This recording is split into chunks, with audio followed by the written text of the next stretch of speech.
متی کی انجیل اس کا 27واں باب، متی کی انجیل اس کا 27واں باب، اس کی پہلی آیت سے لکھا ہے، جب صبح ہوئی تو سب سردار کاہنوں اور قوم کے بزرگوں نے یسوع کے خلاف مشورہ کیا کہ اسے مار ڈالیں اور اسے باندھ کر لے گئے اور پلاطس حاکم کے حوالے کیا۔ خدا ان کے کلام کا پڑھا اور سنا جانا ہم سب کے لیے باعث سے برکت ہو۔ جب صبح ہوئی، اس سے پہلے مذہبی عدالتوں میں پیشیاں تھیں، وہ رات کے وقت تھیں، اور اب صبح ہو گئی ہے، دن چڑھ آیا ہے۔ اب انہوں نے فیصلہ کیا، مذہبی لوگوں نے فیصلہ کیا کہ یسوع کو مار ڈالیں۔ آج بھی دنیا اس شخص کو مارنے کے در پہ رہتی ہے جو کوئی اچھا کام کر رہا ہوتا ہے۔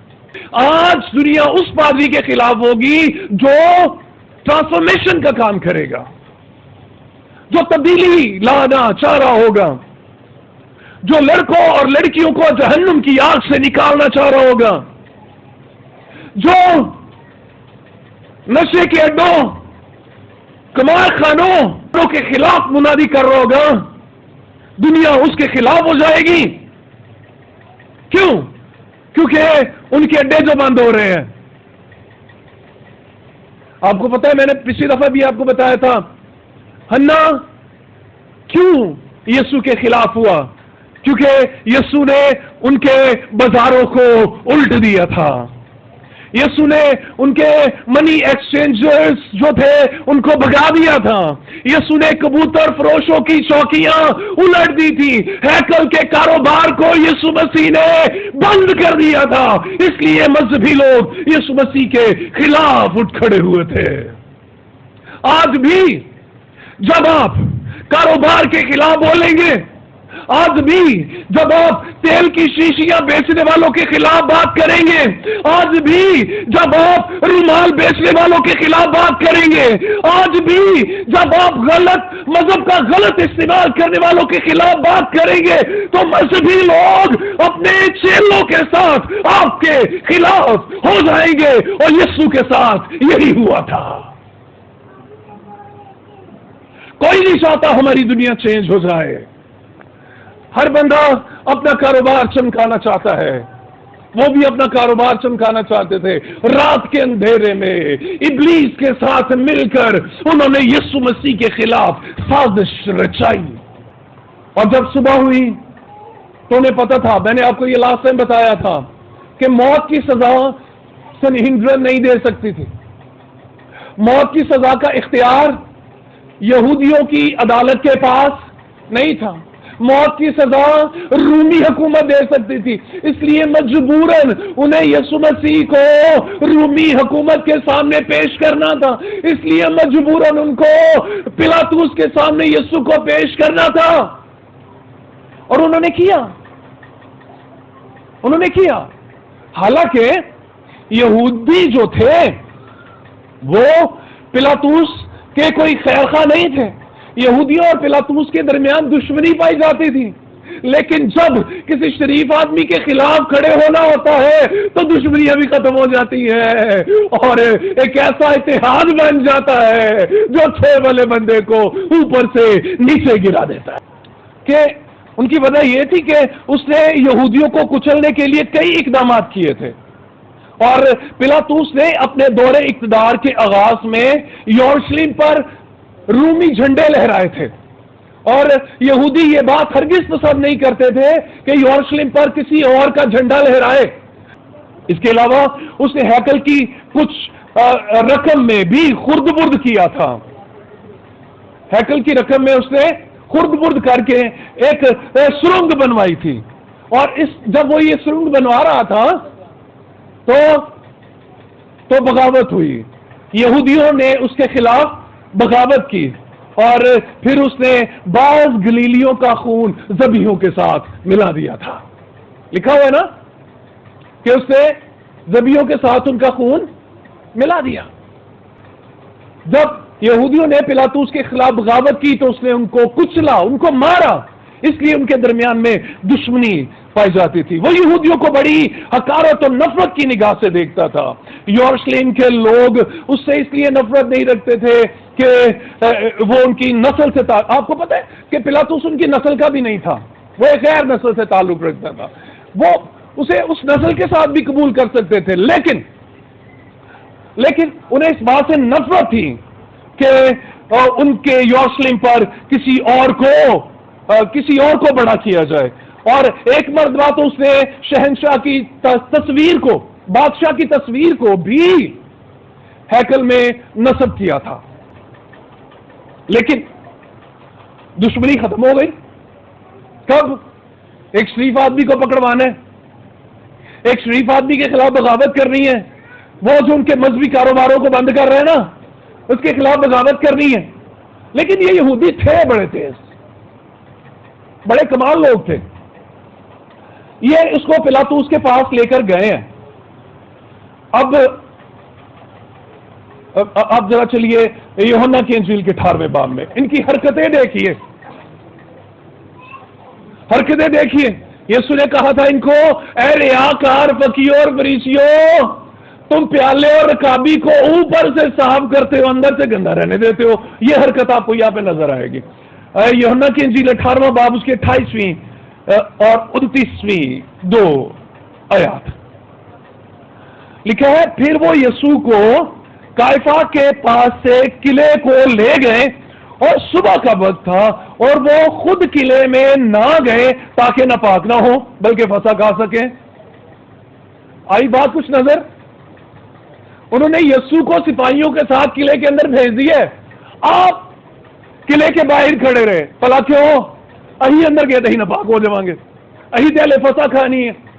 وہ مذہب کی ظاہری چیزوں کو بڑی اہمیت دے رہے تھے کہ اہی اندر گئے نا قلعے دیکھ، کیونکہ یہ غیر قوم کا قلعہ ہے، یہ غیر قوم کی جگہ ہے، ہم نے اس کے اندر نہیں جانا بھائی، ہم ناپاک ہو جائیں گے. اور اب زندگی کے بانی کو، حیات کے سر چشمے کو، مالک دو جہاں کو، رحمت العالمین کو قتل کے لیے حوالے کر رہے ہو. پھر بھی تمہیں مزید ناپاک ہونے کا خطرہ ہے، اور تم ناپاک ہو چکے ہو. تمہاری سوچ ناپاک ہے، تمہارا رویہ ناپاک ہے، تمہاری حرکتیں ناپاک ہے، اور تم صرف ظاہری پاکیزگی کا خیال کیے ہوئے ہو. تمہارا باطن تو ناپاک ہو چکا ہے.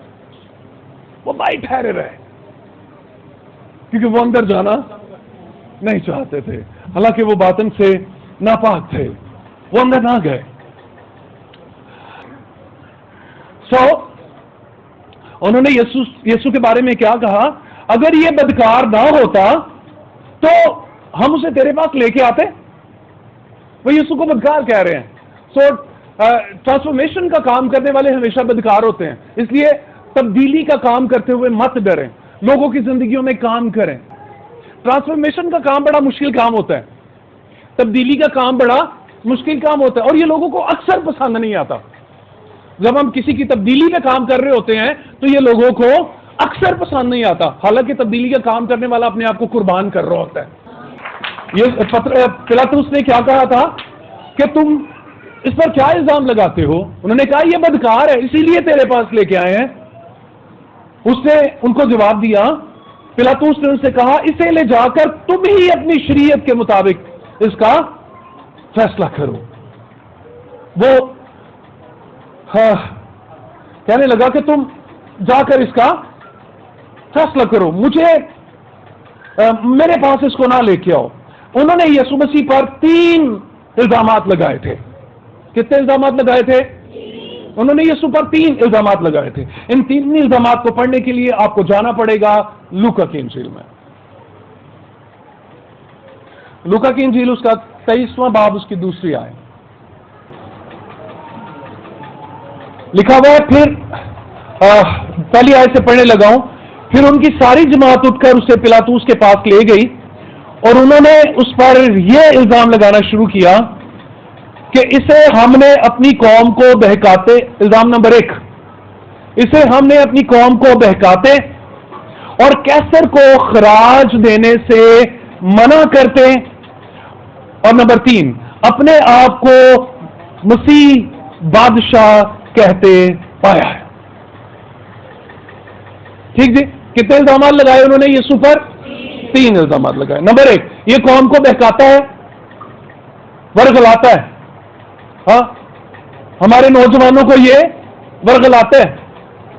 دوسرا الزام, یہ کیسر کو خراج دینے سے منع کرتا ہے. یہ کہتا ہے کہ ٹیکس نہیں دینا چاہیے, حالانکہ یسوع نے یہ کبھی کہا تھا؟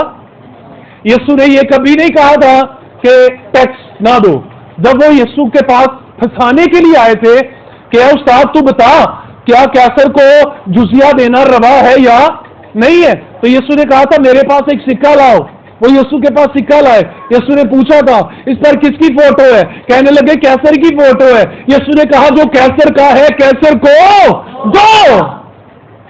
یسوع نے منع نہیں کیا, یسوع نے ٹیکس دینے سے منع نہیں کیا. انہوں نے الزام لگایا یہ ٹیکس دینے سے منع کرتا ہے. پھر کیا الزام لگایا؟ یہ اپنے آپ کو بادشاہ کہتا ہے. ہاں, وہ اپنے آپ کو بادشاہ کہتا ہے. لیکن آپ کو اس بات کا تو پتا ہے کہ بادشاہوں کے اپنے جاسوس ہوتے ہیں نا. بادشاہوں کے تو اپنے جاسوس ہوتے ہیں. پلاطس کو تو پہلے سے پتا ہونا چاہیے تھا کہ یہ بندہ اس طرح کی سازشیں کر رہا ہے. یہ ٹیکس دینے سے لوگوں کو منع کرتا ہے, یہ اپنے آپ کو بادشاہ کہتا ہے. لیکن پلاطس کے کسی جاسوس نے اس کو کوئی خبر نہیں دی تھی. اس کا مطلب تھا کہ یہودی جو ہے وہ جھوٹ بول رہے ہیں. ہاں, آپ کو پتا ہے جو با اختیار لوگ ہوتے ہیں وہ سیانے ہوتے ہیں. جن کو خدا اقتدار میں رکھتا ہے, جن کو خدا لیڈرشپ میں رکھتا ہے وہ سیانے ہوتے ہیں, اور خدا نے ان کو ذہانت اور حکمت دی ہوتی ہے. کیوں؟ کیونکہ قوموں کے جو حکمران ہوتے ہیں وہ خداوند کی طرف سے مقرر کیے جاتے ہیں. بادشاہوں کے دل خدا کے ہاتھ میں ہوتے ہیں. وہ ان کو پانی کے نالوں کی طرح جیسے چاہے جس طرح چاہے بہا لے جاتا ہے. خدا بادشاہوں کو مقرر کرتا ہے. بابل کے بادشاہ نبوکدنضر کو کس نے حکم دیا تھا جا کر یہودیوں پر حملہ کرے؟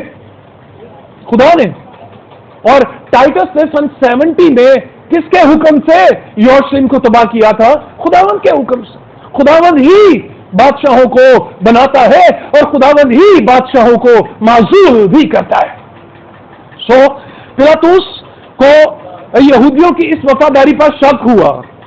بلا کیوں بلا؟ یہ تو میرا دشمن سب آج جڑے سکے کی میں ہو گئے. جب دشمن سکا ہو جائے نا, وہ بڑی میٹھیاں گلاں کر لاپ تے تو ہی شک چ پینا ہے. سمجھ آئی نا؟ جب دشمن میٹھی باتیں کرنا شروع ہو جائے نا تو پھر اس پر اعتبار نہ کرو. وہ اندر سے کہیں نہ کہیں آپ کو پھنسانا چاہ رہا ہے. ہاں, وہ پھنسانا چاہ رہا ہے. دشمن دشمنی کرتا رہے تو ٹھیک ہے, دشمن میٹھا ہو جائے نا تو وہ زیادہ خطرناک ہے. اس لیے میٹھے دشمنوں سے بچ کے رہے. ٹھیک ہے نا جی, میٹھے دشمن یہ بڑے غلط ہوتے ہیں.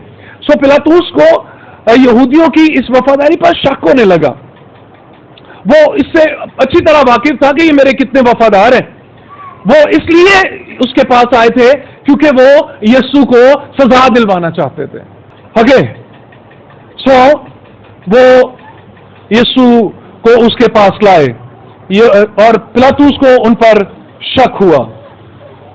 پلاطس جو ہے وہ یسوع کو اپنے ساتھ لے گیا اور اس نے جا کر یسوع سے سوال کیا. دوبارہ چلیے یوحنا کی انجیل کے 18ویں باب میں, اس کی آیت نمبر 33, 18واں باب آیت نمبر 33 لکھا ہوا ہے. پس پلاطس قلعے میں پھر داخل ہوا اور یسوع کو بلا کر اس سے کہا کیا تو یہودیوں کا بادشاہ ہے؟ یسوع نے جواب دیا کہ تو یہ بات آپ ہی کہتا ہے یا اوروں نے میرے حق میں تجھ سے کہی ہے؟ یسوع بھی تو بادشاہ سی نا. تینوں کنے سکھا کے بھیجی ہے؟ کئی باری بندہ اپنی بولی نہیں بولتا, وہ کسی کی بولی بول رہا ہوں, تو لفظ بھی پڑے جاتے ہیں تو گلاں بھی پڑیاں جاندیاں نے. اب یہودیوں کی بولی بول رہا تھا کون؟ پلاطس. کیا تو یہودیوں کا بادشاہ ہے؟ یسوع نے حکمت سے آگے جواب دیا کہ گل تو اپنے کو کرن ڈیا کہ کسی کی بولی بولن ڈیا.